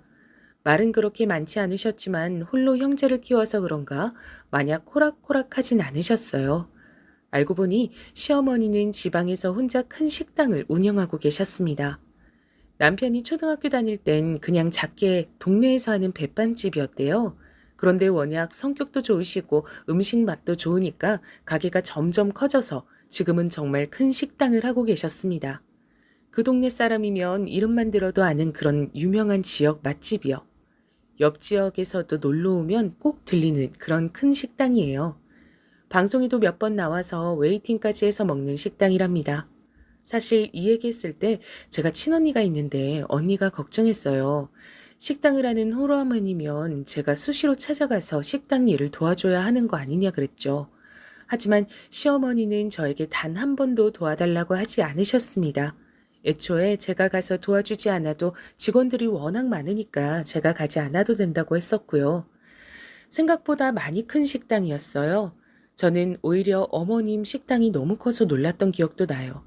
남자친구가 전혀 티를 내지 않아서 몰랐죠. 남편의 형은 성격이 남편과 비슷했어요. 무난했단 말이죠. 형제가 둘 다 예민하지 않고 말도 많지 않았어요. 그리고 아주버님은 매우 바쁘셨습니다. 그래서 잘 볼 수가 없었어요. 이렇게 무난한 성격들 덕분에 시어머니는 홀로 형제를 키우면서 엄청나게 힘든 일은 없었다 그러더라고요. 그리고 뒤에서도 말하겠지만 사실 시어머니는 정말 최고랍니다. 제가 다른 복은 없어도 시어머니 복은 정말 많아요. 단순히 재력만 좋으셨던 게 아니고 성격도 정말 좋으셨습니다. 이건 뒤에 가서 더 자세히 말씀드릴게요. 그런데 제가 시댁에 가서 제일 놀랐던 게 뭔지 아세요? 시어머니도 형도 남편도 평범했는데 형님, 그러니까 남편 형의 아내가 정말 놀라웠어요. 왜냐면 정말 제가 이때까지 봤던 사람 중에 제일 밝았어요. 저를 보자마자 어머, 동서될 분이세요? 정말 반가워요. 제가 얼마나 기다렸는지 몰라요. 하시면서 반겨주셨어요. 사실 이미 결혼한 친구들이 저한테 고부 관계 스트레스보다 며느리 관계 스트레스가 더 크다 그랬거든요. 그리고 언니도 저한테 형님이 이미 있다고 하니까 걱정했었고요. 제 성격에 당하고 살 수도 있다고 무슨 일 일어나면 자기한테 꼭 말하라고 했었죠. 그런데 저를 처음 보자마자 저렇게 반겨주셔서 저는 너무 행복했어요. 친언니한테 자랑도 할 정도로요. 어머, 동서 친언니가 있어요? 그럼 더 잘 됐다. 언니처럼 편하게 대해줘요. 형님은 정말 텔레비전에 나오는 연예인들보다 성격이 밝더라고요. 저는 낯을 굉장히 많이 가리는 편이라 시댁 가족들에게 어떻게 다가가야 하나 정말 걱정이 많았어요. 하지만 어머니도 절 따뜻하게 맞이해 주시고 형님도 절 반겨주시니까 결혼 초반에 굉장히 기분이 좋았어요. 남편한테 듣기론 형님은 그 지역 토박이래요. 그래서 남편 어머니의 식당이 커가는 것을 다 직접 보고 자랐다고 하더라고요. 아주버님과도 아주 어렸을 때부터 알던 사이였고요. 그래서 시댁에 갈 때 형님이 있을 때와 없을 때는 확실히 분위기가 달랐어요. 시어머니가 혼자 산다고 제가 말했죠? 형님은 혼자 사시는 시어머니에게 정말 거짓말 안 하고 이틀에 한 번씩은 찾아갔대요. 찾아갈 때마다 먹을 것도 사가고 가서 어머님 맛있는 것도 많이 사드리고 그랬다 그러더라고요. 시어머니가 혼자 주택에 사셨는데 주택 사시는 분들은 아시겠지만 관리를 엄청나게 해줘야 하잖아요. 손이 너무 많이 가서 힘든데 그런 사소하게 챙겨야 하는 것도 형님이 하셨대요. 심지어 아니 여행도 둘이 다녔대요. 제주도 여행을 시어머니와 며느리 둘이 가는 게 가능한 건가요? 여러분, 심지어 그런 제안들은 다 형님 입에서 나왔다고 하더라고요. 그렇게 지극정성으로 챙기니 저도 슬슬 눈치가 보이기 시작했어요. 저희 시어머니 성격상 저한테 절대 뭐라 눈치 주시는 분은 아니세요. 그래도 제가 아무리 묻어내도 바보가 아니잖아요. 형님이 매번 저렇게 나서니까 나도 같은 며느리 입장이니까 눈치가 보였어요. 그 누구도 저에게 너도 좀 챙기라고 그렇게 말하진 않았죠. 그냥 저렇게 행동하니까 슬슬 불편해지더라고요. 친구들한테 말하니 형님이 고단수라던데 그땐 그 말이 뭔지도 몰랐어요. 언젠가 너무 신경 쓰여서 남편에게 말했던 적이 있어요. 여보, 근데 형님 저러시는 거 아주버님이 시킨 건 아니겠지? 형이 누구한테 그런 거 시킬 사람이냐? 그냥 현수 혼자 저러는 거야. 당신 너무 저기에 신경 쓰지 않아도 돼. 무시하려 해도 같은 며느리니까 좀 불편한 건 사실이야. 당신은 여자가 아니라 완전히 내 마음을 모르겠지만 말이야. 당신 나처럼 묻어놓은 줄 알았는데 아니네. 아니 이 사람 진짜 왜 이래? 장난이야. 근데 정말 무시해도 돼. 형수 저러는 거 당신 딱 보면 모르겠어? 어머니 가게 물려받으라 그러는 거잖아. 식당이 가면 갈수록 더 유명해지고 있잖아. 그거 노리고 그러는 거야. 이제야 해답이 보이는 기분이었어요. 저는 전혀 눈치를 채지 못하고 있었는데 바로 가게를 노리고 시어머니에게 잘해준 거라고 하더라고요. 남편 말이 사실인지 아닌진 모르겠으나 일단 얘기를 듣고 보니 그럴 수 있는 얘기더라고요. 사실 시어머니 식당이 커서 요리를 하거나 서빙을 하진 않아요. 이미 직원들이 수십 명은 근무 중이라 정말 딱 계산만 하시거나 혹은 오픈 때랑 마감 때만 나가세요. 만약 형님이 가게를 이어간다면 고생은 안 하고 편하게 돈만 만질 수 있게 되는 거죠. 이미 다 키워놓은 가게니까요. 그리고 정말 날이 갈수록 커져서 다른 지역에서도 분점을 내자고 계속 식당이 찾아오곤 했어요. 이렇게 큰 식당을 물려받게 된다면 정말 말 그대로 돈다발 위에 앉게 되는 상황이었죠. 어쨌든 남편 말대로 저와는 상관이 없으니 나는 나대로 살아야지 생각했는데 이런 비교되는 마음은 제가 아이를 낳고 나선 더 심해졌어요. 아주버님과 형님에겐 아들이 한 명 있었습니다. 그리고 저도 몇 년 뒤에 똑같이 아들을 낳았어요. 같은 성별이라 둘이 친하게 지내느라 형님과도 자연스럽게 더 자주 만나게 됐습니다. 아주버님이 워낙 바쁘다고 했잖아요. 그래서 집에 잘 없으셨어요. 형님이 우리 집에 놀러 오면 같이 애들도 공동 육아하고 밥도 먹으며 친하게 지냈었죠. 친언니한테도 형님이 잘 챙겨줘서 너무 좋다고 말했었는데 어느 날 남편이 저한테 그러는 거예요. 형수도 진짜 대단해. 아기를 어떻게 매일 보여줘? 저는 정말 깜짝 놀랐어요. 형님하고 일주일에 2번은 만나는데 저한텐 시어머니 얘기를 전혀 하지 않으셨거든요. 제가 무슨 말이냐고 남편에게 물어봤더니 형님이 글쎄 시조카를 매일 시어머니에게 보여주고 있다는 거였어요. 그것도 가게로 찾아가서 보여줬대요. 찾아갈 수 없으면 영상통화로 보여주고 있었다는 거예요. 안부 인사 겸 매일매일 연락한다던데 전 정말 꿈에도 몰랐어요. 제가 형님에게 시어머니한테 언제 찾아가 볼까 얘기해도 그냥 아무 말 없이 웃길래 저도 그냥 넘겼었거든요. 저한텐 그래놓고 뒤론 매일 시어머니를 찾아가고 있었다니 조금 배신감도 들더라고요. 시어머니는 저에게 싫은 소리를 하시는 분이 아니니까 전혀 몰랐죠. 오히려 시어머니는 저에게 임신했을 때부터 정말 많이 챙겨주셨어요. 몸에 좋다는 온갖 귀한 음식들도 사주시고 용돈도 많이 주셨어요. 심지어 제가 부담스럽게 느낄까봐 다 남편 통해서 전해주셨죠. 오죽하면 제가 저희 친정의 시어머니 자랑됐어요. 친언니에게도 나 딴 건 몰라도 시어머니 복 하나는 타고났다고 했을 정도로요. 제 친언니도 인정할 정도였습니다. 시어머니는 신기할 정도로 알아서 필요한 것 때가 되면 다 챙겨주셨거든요. 정말 전 시어머니가 저렇게 행동해 주시니까 너무 감사하면서도 또 죄송스러웠어요. 그러면서 아무리 시어머니가 무던하시더라도 저렇게 형님처럼 지극정성으로 대하는 것과 아닌 것은 당연히 차이가 날 수밖에 없다고 생각했어요. 신혼 때 비교됐던 마음이 훨씬 커지게 되었어요. 그래도 형님이 혼자 저러는 걸 누가 말리겠나요? 그냥 사람 자체가 챙기는 것 좋아하나 보다 좋게 생각하려고 노력했었죠. 이 뒤로도 종종 잊을만 하면 형님은 저랑 비교되는 행동을 했죠. 아무리 제가 좋게 생각해 보려고 노력해봐도 형님이 저렇게 나오시니 자꾸 마음이 속상하더라고요. 자꾸 제가 부족하게끔 보이더라고요. 저도 나름 노력한다고 하는데 형님에 비하면 보잘것없어서 그게 속상했어요. 하지만 그럴 때마다 남편이 저렇게 행동하는 거 언제까지 갈 것 같냐고 우리는 우리의 길을 걷자고 해서 위안 삼았죠. 형님은 저를 대놓고 미워하거나 견제하거나 그러진 않았어요. 하지만 은근히 저러니까 제가 화내기도 애매하더군요. 그렇게 오묘한 사이로 아이들도 점점 커갔고 저도 중간에서 눈치가 조금 보이긴 했지만 남편만 믿고 의지하며 잘 지냈었어요.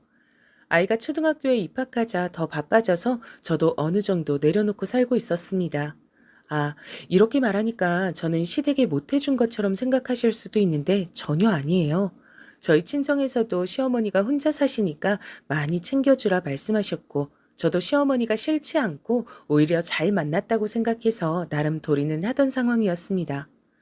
형님처럼 매일 연락은 하지 못해도 주기적으로 찾아갔었고 명절이나 생신 때도 섭섭치 않게 챙겨드렸어요. 다만 형님처럼은 못해줬다 이거죠. 둘이 여행을 간다거나 그런 거요. 저도 나름 노력을 하고 있었지만 정말 저렇게 과하게 행동하는 사람이 나오면 어쩔 수 없이 비교되니까 그게 힘들었다는 말입니다. 그리고 얘기가 나와서 말인데 저는 시어머니를 정말 좋아해요. 진짜 제가 다른 건 몰라도 시어머니 복은 확실히 있는 편이라고 자부해요. 제 성격이 워낙 조용하고 내성적이어서 때때로 형님 기분을 따라가기가 힘들었는데 시어머니는 단 한 번도 비교하시거나 그러진 않으셨어요. 사실 당연히 사람이니까 자기한테 잘해주는 사람이 좋잖아요. 당장 제가 시어머니라고 생각해봐도 저는 저한테 잘하는 며느리가 더 이쁠 것 같거든요. 그런데도 시어머니는 저에게 내색 한 번 하신 적이 없어요. 그래서 지금까지도 참 감사합니다. 아무튼 그러던 어느 날 남편이 저녁 먹다 얘기를 꺼냈어요. 형수가 어머님한테 식당 옆에 카페 하나 차리고 싶다 그랬다네. 갑자기 무슨 카페? 말 그대로 식당이 백반집이니까 옆에서 카페 차리면 서로 좋은 영향 줄 것 같다 그랬다네. 어머니는 그거 듣고 당신이 돈 내주신다 그랬나 봐. 아, 그래? 잘 됐네. 자기 괜찮아? 뭐가? 형수한텐 카페 차려주는데 자기한텐 아무것도 없잖아. 난 그냥 이렇게 사는 게 운명인 거 보지 뭐. 제가 이렇게 얘기하자 남편은 크게 웃었어요. 저의 이런 점이 좋다나 뭐라나. 그런데 진심이었습니다. 저는 어머님이 형님한테만 카페를 차려주셔도 아무렇지도 않았어요. 그리고 이미 시어머니는 저한테 충분히 잘해주셨거든요. 여기서 오히려 바라는 게 민망해질 정도였습니다. 그런데 어머님도 저한테 연락이 오더라고요. 아가, 만약 너도 카페 차리고 싶으면 언제든 말해. 카페가 아니어도 좋으니까 뭐든 하고 싶은 말해. 전 정말 괜찮아요, 어머님. 너는 애가 왜 이렇게 욕심도 없고 착하기만 하니? 저는 진짜 괜찮았는데 옆에서 오히려 난리가 났더라고요. 심지어 어머님 가게에 찾아가도 직원분들이 저를 보면 괜찮냐고 그러더라고요. 형님은 그렇게 신이 나서 카페를 열었어요. 저도 가서 몇 번 도와줬는데 형님이 종종 그러더라고요. 동서도 좀 몇 번 가서 얼굴 비추고 가게 하나 열어달라 그래. 저는 정말 그냥 이대로 평범하게 살고 싶은데 형님은 그게 아니었나 봐요. 심지어 카페를 열고 나선 더 심해졌어요. 아예 붙어 있겠다. 틈만 나면 식당으로 가서 시어머니한테 갔다 그러더라고요. 어머님 식당이 정말 지역 명소가 돼서 주변에 카페와 식당들이 생기기 시작했는데 형님이 카페를 바로 옆에다 차리니 자연스럽게 매출도 많이 올랐어요. 또 같은 식구가 하는 거니까 단골분들도 많이 찾아주셨어요. 저는 사실 저 정도로 노력하면 식당 그냥 물려받았으면 좋겠더라고요. 형님은 카페를 열고 눈에 띄게 얼굴이 좋아졌어요. 하고 다니는 차림도 많이 달라졌죠. 사람이 여유가 생기니까 하고 다니는 행세가 많이 달라지더라고요. 저한테 형님은 가끔 흘러가는 말로 동서, 돈이 최고야 라고 말했던 게 기억이 나요. 아무튼 그렇게 살고 있었는데 남편이 이번엔 시어머니가 형님 어머님한테도 가게 하나를 열어줬다고 하더라고요. 무슨 가게냐고 물어보니까 옷가게래요. 형님 친정이 여유롭지 않다는 건 알고 있었어요. 전 형님도 형님이지만 시어머니도 정말 대단하다는 생각이 들었습니다. 며느리는 아들하고 같이 사니까 가게 차려줄 수 있지만 사돈까지 챙기시다니 정말 대단하다는 생각만 들었어요. 형님도 정말 대단했죠. 저는 친정이 아무리 어려워도 대놓고 우리 친정 도와달라고 말 못할 것 같은데 형님은 시어머니한테 부탁도 잘하더라고요. 그뿐만이 아니었어요. 형님은 아이를 사립학교에 보내고 싶었나 봐요. 시어머니한테 부탁해서 아주 비싼 학교에 보냈어요. 어머님이 우리 아이도 저 학교에 보내라고 하셨지만 저는 그냥 평범하게 키우고 싶어서 거절했습니다. 아이가 커가면서 형님의 사치도 점점 심해졌어요. 전 그냥 아이는 아이답게 키우고 싶었거든요. 그런데 형님은 아니었나 봐요. 어디서 처음 듣는 브랜드의 옷을 입히고 어디 학원을 보내야 하고 그런 게 굉장히 심했어요. 그럴 때마다 시어머니는 또 엄청나게 지원해 주셨죠. 그리고 시어머니의 식당처럼 형님의 카페도 장사를 잘하는지 많이 바빠졌어요. 제가 몇 번 찾아갈 때마다 직원들도 꽤 많아 보였고요. 카페 옆으론 호프집이 있었습니다. 젊은 남자 사장이 하는 곳이었는데 저와 남편도 종종 갔었던 기억이 나요. 분위기가 굉장히 좋아서 몇 번 찾아갔었습니다. 형님도 카페 바로 옆에 있는 가게니까 자주 가더라고요. 그래서 다 함께 일 끝나고 맥주도 마시고 그랬죠. 그렇게 카페 장사가 잘 되면 좋은 일이니까 전 잘 됐다고 남편에게 말했어요. 그리고 형님은 제 생각보다 돈을 정말 많이 좋아하더라고요. 카페를 열고 장사가 조금 되자 대놓고 사치를 부리기 시작했어요. 차도 좋은 것으로 새로 바꾸고 집도 이사 가고 입고 다니는 옷도 바뀌었어요. 남편이 어느 날 저녁 먹다 저에게 말했죠. 형수, 돈 좋아하는 건 알겠는데 너무 노골적이라 보기가 안 좋아. 그 말을 듣고 생각해 봤어요. 형님이 아무리 카페가 잘 된다고 하더라도 하고 다니는 건 그 이상이었거든요. 남편이 살짝 말해주기론 아주버님도 알고 계신다고 그러더라고요. 물론 버는 만큼 쓰는 건 중요하다고 생각해요. 하지만 그 정도가 심해지니까 보기가 안 좋았어요. 심지어 어머님 식당에 가서 주인 행세하기 시작했다 그래요. 그래도 어머님이 그 지역에서 몇십 년 동안 키워온 식당인데 좀 너무한다고 생각했어요. 어머님이 자기한테 카페도 차려주고 친정에도 옷가게를 차려주니까 완전 자기 세상이 된 거죠. 형님은 그것을 숨길 생각도 하지 않았습니다. 오히려 자기가 돈이 많으니까 여기저기 자랑도 많이 했습니다. 여행도 정말 많이 다니더라고요. 이상했던 건 그렇게 놀러 다니는데 아주버님하고 시조카는 같이 데리고 다니질 않더라고요. 혼자 뭐가 그리 좋은지 잘 놀러 다니고 했어요. 카페가 잘 되면서 시어머니를 찾아가는 것도 빈도가 많이 줄더라고요. 남편은 그걸 보고 저럴 줄 알았다고 얘기했어요. 시어머니는 내색조차 하지 않으셨고요. 그래서 시조카가 오히려 종종 우리 집으로 와서 같이 밥도 먹곤 했습니다. 제가 엄만 어디 가셨냐고 물어봐도 시조카는 그때마다 모른다 그러더라고요. 도대체 뭐라고 돌아다니길래 애도 방치하고 저러는 건지 의아했어요. 그렇게 노골적으로 잘하더니 이제 받을 만큼 받으니까 저러고 돌아다니는 건가 생각 들었어요. 우리 가족만 그렇게 생각한 건 아니더라고요.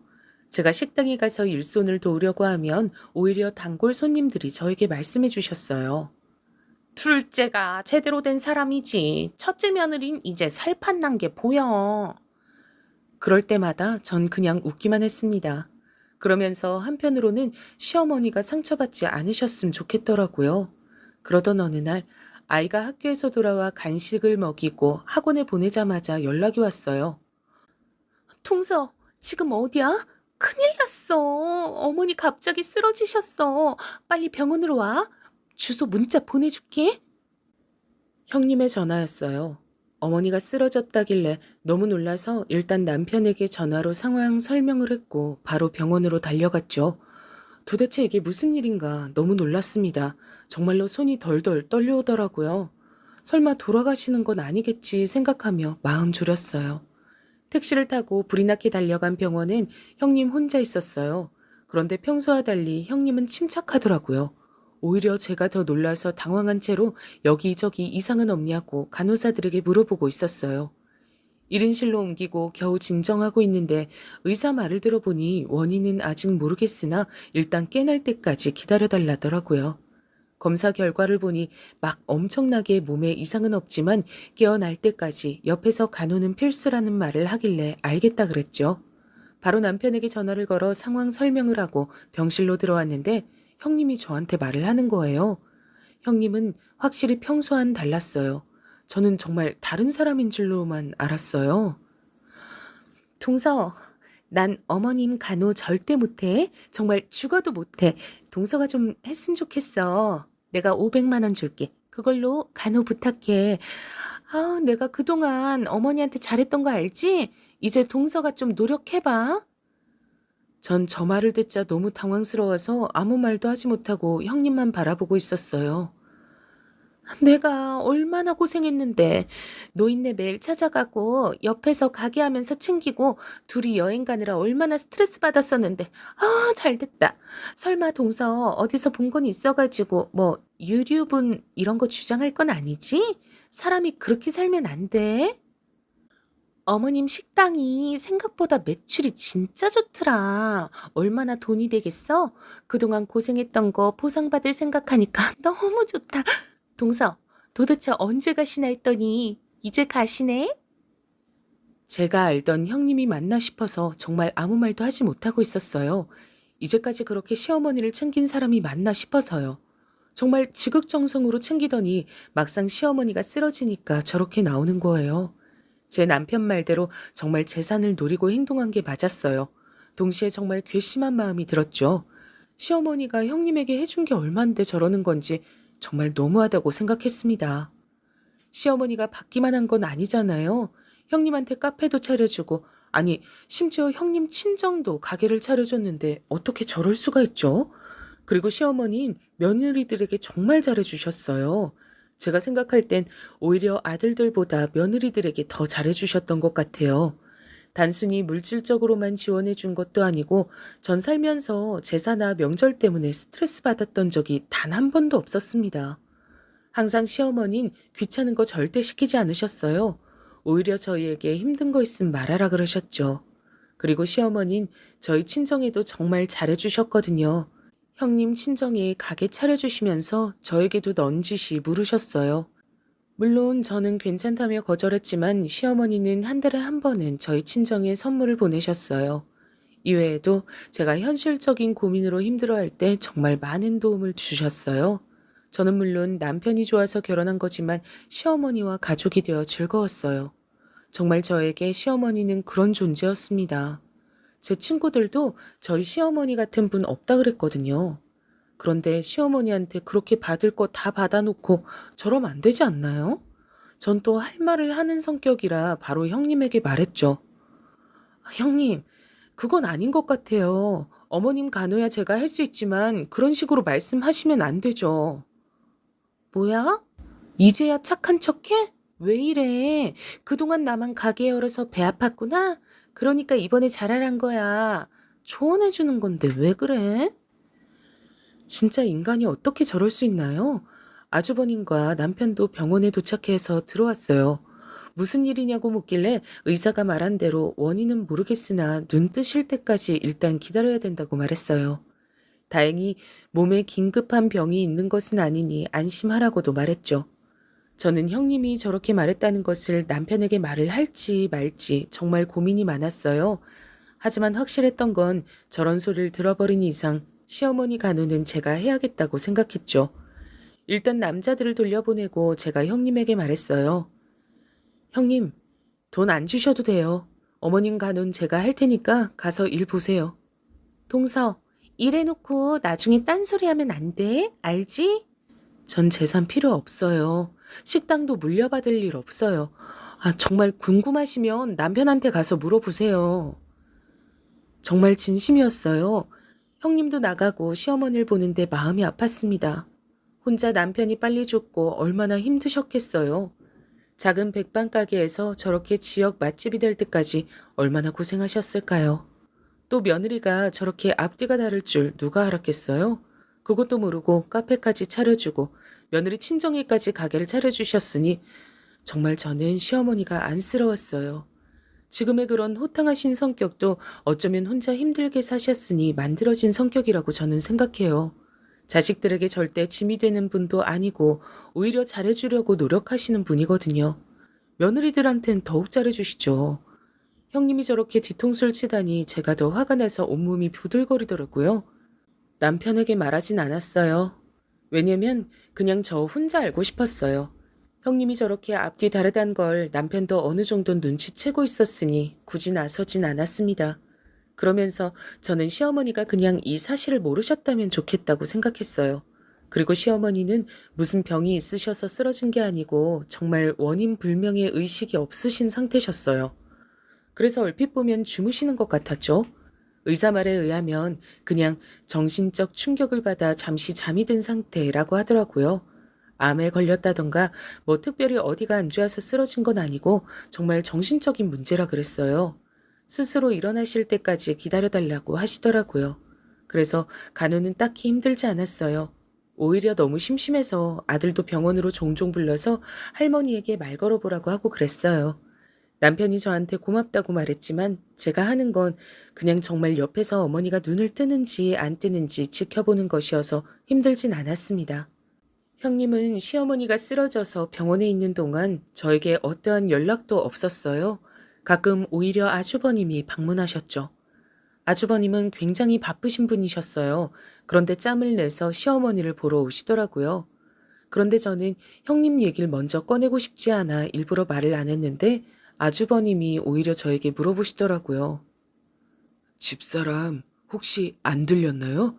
아까 병원 간다고 하던데. 그래요? 제가 못 봤나 봐요. 형님은 그새 거짓말도 하고 돌아다녔나 봐요. 병원은 무슨. 정말 저는 시어머니가 쓰러지고 형님 코빼기도 보지 못했어요. 형님을 생각할수록 점점 화가 나기 시작하더라고요. 그래도 그냥 참자 생각하며 넘겼어요. 그러면서 속으로 저렇겐 살지 말아야지 다짐했어요. 친언니에게도 전화해서 형님 욕을 했어요. 돈의 유무를 떠나서 사람이 저렇게 앞뒤 다르게 행동하니까 너무 없어 보인다고 욕했던 기억이 나요. 그렇게 몇 주가 지났을까요? 어머니가 그날따라 조금 이상했어요. 부정적으로 이상하다는 건 아니고요. 뭔가 평소와는 달랐어요. 손가락이 그날따라 움직이는 기분이 들었어요. 그리고 뭔가 표정이 다른 기분이 들더라고요. 마침 형님이 그때 전화가 오길래 얼떨결에 받아서 그대로 말했더니 자기가 오겠다는 거예요. 그래서 알겠다고 말하고 기다렸습니다. 그리고 아주버님과 제 남편에게도 차례로 전화해서 어머님 상태를 설명했어요. 제일 먼저 형님이 병원으로 왔습니다. 형님 얼굴도 정말 오랜만에 보는 거였어요. 형님은 도착해서 절 보고도 그냥 지나치더니 간호사한테 가서 상황 설명하더라고요. 사람이 변해도 어떻게 저렇게 변할 수 있을까요? 그리고 정말 기적적으로 시어머니가 눈을 뜨셨어요. 어머님! 형님은 거의 오열하기 시작했어요. 어머님, 제가 얼마나 걱정했는지 아세요? 시어머님의 이불을 부여잡고 형님은 그동안 자기가 걱정하느라 너무 속상했다, 가게 일이 손에 잡히질 않더라 등등 말을 하기 시작했어요. 반면 시어머니는 평온하셨습니다. 저는 형님 보고 진정하라 하고 이렇게 세웠어요. 시어머니가 깨어났으니 간호사와 의사들이 들어왔죠. 몇 가지 물어보고 이상 있는지 건강 상태를 확인하기 시작했어요. 정말 다행히 시어머니는 건강에 치명적인 이상이 있었던 것은 아니었습니다. 의사는 오늘 하루 지켜보고 내일 퇴원해도 좋다 그랬어요. 특별히 나쁜 점은 보이지 않다고 그랬죠. 저는 정말 걱정을 많이 했었는데 다행이라고 생각했습니다. 어머님, 그동안 정말 너무 걱정 많았어요. 제가 진짜 밥도 안 넘어가더라고요. 형님이 옆에서 또 걱정을 많이 했다고 말했어요. 그만해라. 듣기 싫다. 그 순간 시어머니가 소리를 지르셨어요. 저는 시어머니가 저렇게 소리 지르는 걸 처음 봤어요. 그리고 듣기 싫다니? 이게 무슨 일인가 싶어 시어머니를 쳐다봤죠. 사실 너무 놀랐습니다. 눈 뜨시자마자 저러실 줄은 몰랐거든요. 네가? 내 걱정을 해? 그런 사람이 둘째한테 돈 줄 테니까 간호를 시켜? 뭐? 그동안 고생? 내가 그때 다 듣고 있었어. 세상에. 알고 보니 시어머니는 쓰러지셔서 병원에 실려오셨을 때 다 듣고 계셨다는 거예요. 그런데 여러분, 더 충격적인 말은 뒤에 나오는 말이었어요. 카페랑 사돈댁한테 마련해준 가게도 다 빼라. 명인 내 명이니까 그냥 내가 다 처분해야겠어. 어머님, 갑자기 왜 이러세요? 갑자기? 내가 너 호프집 사장하고 바람난 거 모를 줄 알아? 그 소리에 옆에서 듣던 제가 더 놀랬습니다. 바람이라니? 그것도 호프집 사장하고? 형님은 망부석처럼 굳어서 아무 말도 하지 않았어요. 내가 너네 같이 아파트 들어가는 거 보고 놀라 쓰러졌는데 손바닥으로 하늘을 가려라. 정말 어떻게 그럴 수가 있어? 내가 정말 분통 터져서 살 수가 없다. 그 순간 아주버님과 남편도 병실에 들어왔어요. 시어머니는 아들들을 보자 눈물을 흘리셨어요. 아이고, 불쌍한 내 아들. 어떡하니 정말. 아주버님과 남편은 이유를 모르니 영문을 모르겠다는 표정이었어요. 어쩌다 저런 여우 같은 여자한테 걸렸어. 돈 좋아하는 건 알고 있었는데 바람이 나다니. 정말 이게 무슨 일이냐? 그냥 돈만 좋아하는 거면 누가 뭐라고 하니? 세상에 호프집 사장하고 바람이 났댄다. 시어머니는 저희가 다 같이 있는 곳에서 형님이 불륜했다고 말씀하셨어요. 아주버님은 정말 모르고 계셨는지 형님에게 묻더라고요. 형님은 처음엔 절대 아니라고 했어요. 무슨 소리냐고 자기는 너무 당황스럽다고 하더라고요. 어머님, 어떻게 저한테 그러세요? 제가 이제까지 어머님께 잘했던 거 어머님이 더 잘 아시지 않으세요? 갑자기 불륜이라뇨. 네가 옆 가게 사장이랑 여기저기 다닌 거 내가 모를 줄 알았어? 내가 한두 번 그런 소리를 들은 게 아니야. 네, 알고 보니 형님은 옆 호프집 가게 사장과 바람이 났더라고요. 시어머니 가게가 워낙 지역에서 유명하다고 했잖아요. 그러다 보니 지역 어딜 가도 시어머니를 알고 계셨어요. 그 가게에 매일같이 드나드는 형님도 당연히 사람들이 알고 있었고요. 그런데 겁도 없이 바로 옆 가게 사장하고 바람이 났던 거예요. 게다가 형님이 그 지역 토박이라 형님도 모르는 사람이 없었는데요. 당연히 손님분들이 여기저기서 목격하고 그걸 시어머니한테 전달한 거예요. 형님은 인정하지 않았습니다. 오히려 증거 있냐고 막 울면서 소리를 지르기 시작했어요. 그러자 시어머님 말씀하셨죠. 내가 두 눈으로 똑똑히 봤다니까. 니네 같이 아파트 들어가는 거. 알고 보니까 지역 주민들이 형님과 옆 가게 사장이 둘이 붙어 다니는 걸 보고 사진을 찍어 시어머니에게 보냈더라고요. 식당이 워낙 오래되다 보니 단골 손님도 매우 많았거든요. 형님은 카페로 번 돈으로 두 집 살림을 하고 있었다고 해요.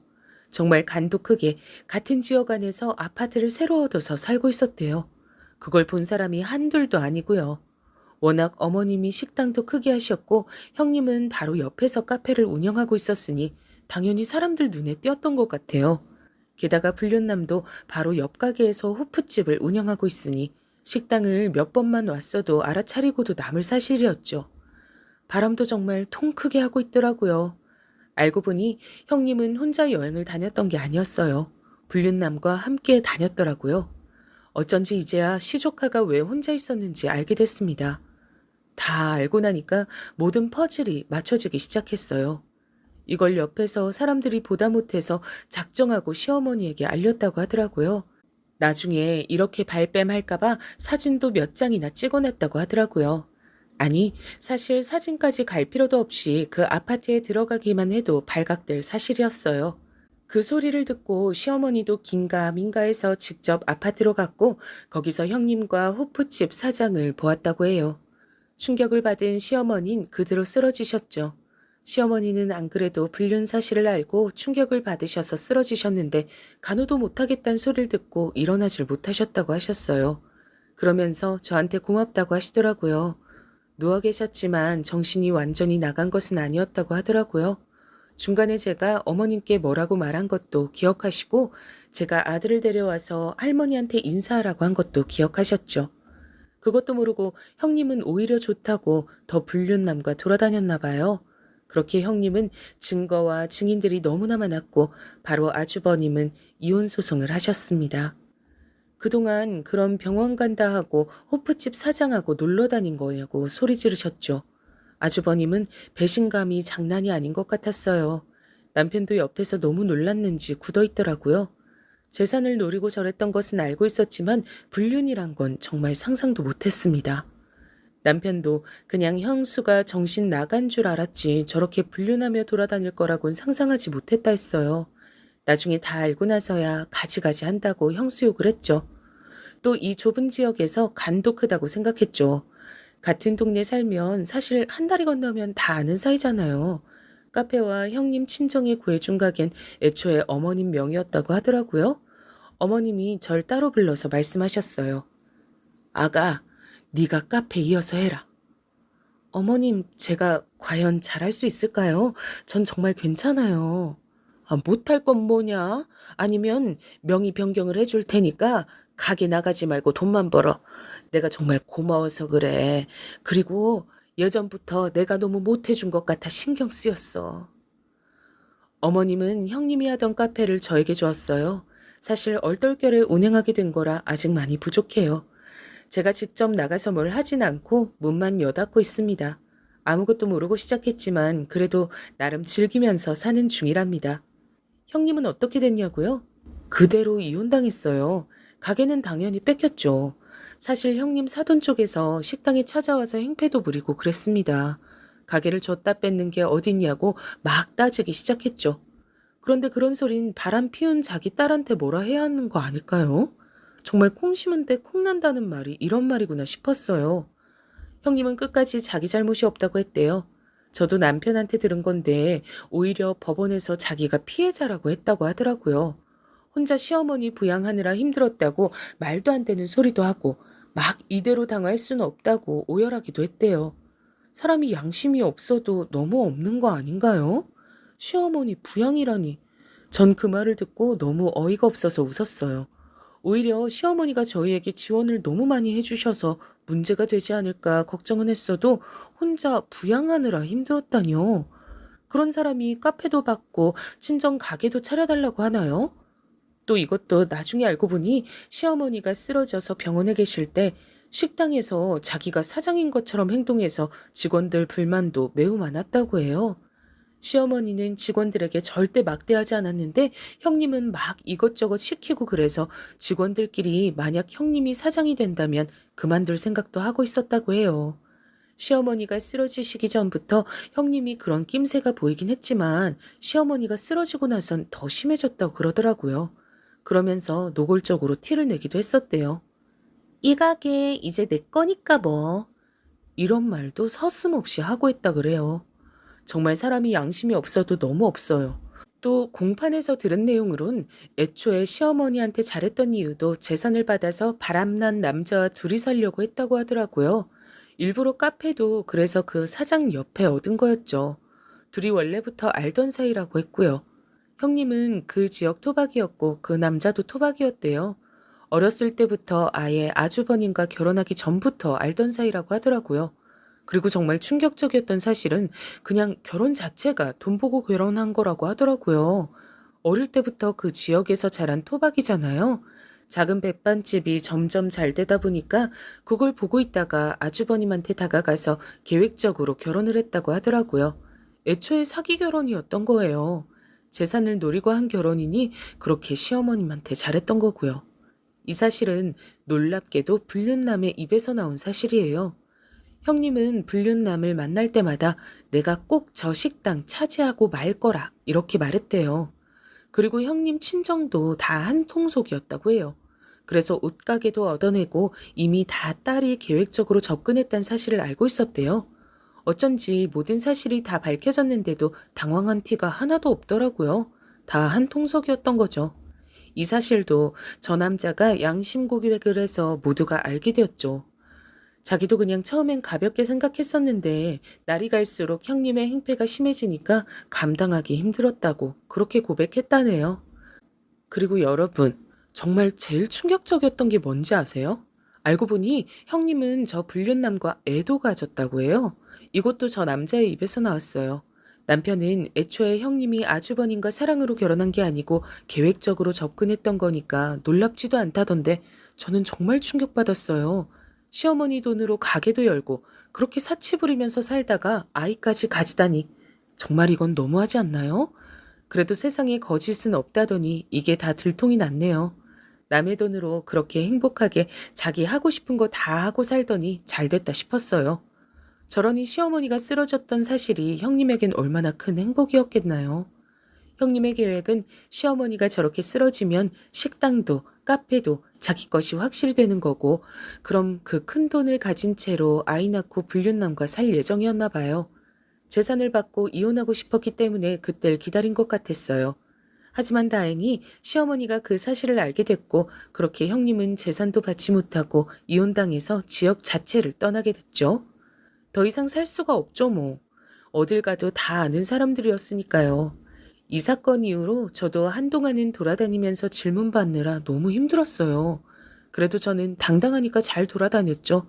하지만 어딜 가도 우리 집 얘기가 나오니 힘들긴 했어요. 제가 힘들어하니까 오히려 시어머니는 저를 위로해 줬어요. 아가, 다 무시해라. 정말 저희 시어머니 대인배 아닌가요? 그리고 형님은 저 불륜남과도 관계가 아예 끝났다 그래요. 그렇게 요란하게 불륜하더니 나중엔 서로 탓하며 공방에서 싸웠다 하더라고요. 지금은 형님이 어디서 뭐라고 사는지도 모르겠네요. 애초에 궁금하지도 않지만 정말 흔적도 없이 사라졌어요. 아이를 낳았는지 말았는지도 몰라요. 아주버님도 저희 볼 면목이 없다고 식당은 남편 보고 받으라고 했다고 하더라고요. 사실 아주버님은 충격을 많이 받으셨어요. 결혼 자체가 계획적이었단 사실을 알게 되니 당연히 그럴 것 같아요. 아무리 아주버님이 묻어나셔도 사기 결혼은 충격이죠. 그래서 남편과 아주버님을 일부러 많이 찾아갔어요. 사람을 좀 만나야 나아질 것 같았죠. 아주버님은 초반에는 아주 정신이 아프셨는데 점점 나아지셨습니다. 오히려 시어머니보다 아주버님이 충격을 많이 받으셨습니다. 하긴 저라도 남편이 저와의 결혼 목적이 돈 때문이라고 하면 정말 충격받을 것 같아요. 물론 제 친정이 부자가 아니지만요. 시조카는 당연히 아주버님이 키우고 있어요. 이것도 나중에 들은 사실인데 형님은 아이에게도 신경을 안 썼다고 하더라고요. 저는 정말 몰랐는데 시조카의 입에서 나온 사실은 정말 충격적이었어요. 알고 보니 형님 정말 나쁜 사람이더라고요. 형님은 시어머니에게 아이를 보여줄 때만 예뻐했대요. 만약 시댁에 가지 않는 날엔 밥도 제대로 차려주지 않았다 그래요. 배고프다고 하면 알아서 먹으라고 했대요.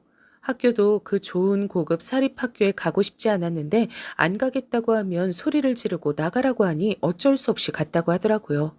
그리고 시어머니가 쓰러져서 병원에 계실 때도 형님은 살판 나서 불륜남과 노느라 아이는 챙기지 않았다고 하네요. 아주버님이 매우 바빠서 집에 잘 못 들어가셨는데 시조카는 그럴 때마다 혼자 집에 있었다고 해요. 기본적으로 밥도 잘 챙겨주지 않았고요. 그 소리를 듣는데 시조카도 너무 안쓰러웠어요. 시조카는 오히려 엄마가 이제 같이 살지 않고 아빠와 할머니랑 살게 됐다고 듣자 눈에 띌 정도로 좋아했어요. 시어머니는 시조카의 얘기를 듣자마자 바로 당신 집으로 데려왔어요. 어머님이 손주들에게 정말 잘해주셨거든요. 시조카한테도 잘해주셨지만 저희 아이에게도 최고였죠. 저희 아이도 할머니 보러 가자고 하면 정말 좋아해요. 아주버님도 처음엔 모르셨다가 나중에 시조카의 얘기를 듣고서는 그만 힘들어하셨어요. 저런 이상한 여자 때문에 힘들어하는 것은 시간 낭비라고 하시더라고요. 이 사건을 겪으면서 전 정말 그냥 착하게 사는 게 최고라고 느끼게 됐죠. 그리고 거짓말은 결국 들통난다는 사실도 다시 한번 깨달았습니다. 그 뒤로도 시어머니는 저에게 틈만 나면 잘해주시려고 노력하셨습니다. 제가 친언니가 있다고 했잖아요. 언니와 함께 운영하라고 요즘 유행하는 대형 카페도 따로 차려줬어요. 그렇게 저는 얼떨결에 카페 2개를 운영하게 됐는데 제가 분명 자신 없다고 거절했었는데 그냥 뭐 하지 말고 그럼 통장으로 들어오는 돈이나 세라고 하시더라고요. 친언니가 제가 너무 묻어내서 속 터지는 경우가 많았는데 오히려 살다 보니까 이런 행운도 찾아온다고 정말 신기해했네요. 저는 정말 가만히 있다가 요즘 예상치 못한 돈벌이에 신이 나요. 남편이 나쁘게 살면 다 저렇게 된다고 하는데 그 말이 맞는 것 같습니다. 그리고 시어머니의 식당은 저희 부부도 물려받지 않으려고요. 시어머니에게 날 잡고 진지하게 말씀드렸어요. 어머님, 그 작은 백반집부터 시작하셔서 정말 고생 많으셨어요. 오로지 어머님의 손에서 탄생한 가게니까 끝까지 어머님이 책임져 주세요. 나중에 할 만큼 하셨다는 생각 들면 저희 좋은 추억으로 폐업하기로 해요. 저희가 이렇게 말씀을 전하자 시어머니는 우셨습니다. 그렇게 강해 보이던 시어머니가 우시니까 저도 눈물이 나더라고요. 둘이 그래서 부둥켜 안고 울었어요. 그리고 저는 사실 한편으론 시어머니가 안쓰럽더라고요. 아들들하고 며느리들과 손자들에게 그렇게 잘해주시는 분인데 그걸 나쁜 마음으로 형님이 이용한 거잖아요. 안 그래도 남편을 일찍 여의시고 정말 고생하셨을 텐데 말이에요. 작은 식당에서 저렇게 지역 명소가 되기까지 얼마나 마음고생을 하셨겠어요. 그래도 힘든 티 절대 안 내시고 저희를 항상 더 챙겨주시려고 노력하셨거든요. 저는 시어머니가 싫은 소리를 하는 것을 본 적이 없어요. 오히려 더 잘해주지 못해 안달이신 분이세요. 저렇게 좋으신 분인데 정말 마음이 쓰이더라고요.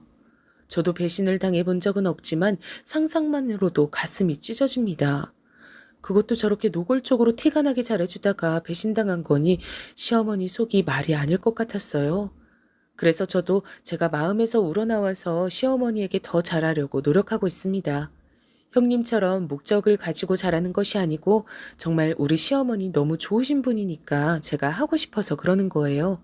그리고 워낙 제 성격이 내성적이라 형님처럼은 못해요. 그냥 평소보다 연락 한 번 더 드리고 얼굴 한 번 더 찾아뵙고 하는 거죠. 남편도 제가 시어머니에게 잘하니까 제 친정에 더 잘하더라고요. 그걸 보면 제가 더 잘하고 그런 선순환이 계속됐어요. 결혼 생활이란 게 서로 이렇게 최선을 다하면 좋은 결과를 가져오는 것 같아요. 그리고 과유불급이라고 하잖아요. 형님도 돈 때문에 그랬던 건데 전 앞으로도 이렇게 욕심내지 않고 그냥 제 현재에 만족하면서 살아가려 해요. 남편과 아들과 행복하게 살고 있고 시어머니와도 형님이 없어지니 더욱 사이가 좋아졌습니다. 중간에서 뛰는 사람이 없으니 오히려 편해지더라고요. 시어머니도 오히려 형님이 나가니까 편안해지셨대요. 제가 조심스럽지만 천천히 다가가는 게 너무 보기 좋다고 어찌나 칭찬하시던지요. 저는 오히려 그렇게 칭찬해 주시니 몸둘 바를 모르겠더라고요. 이렇게 우리 가족에게 중간에 살짝 시련이 있었지만 결과만 보면 저희 정말 행복해졌어요. 서로 진심을 알게 되니까 예전보다 훨씬 분위기도 유해졌고요.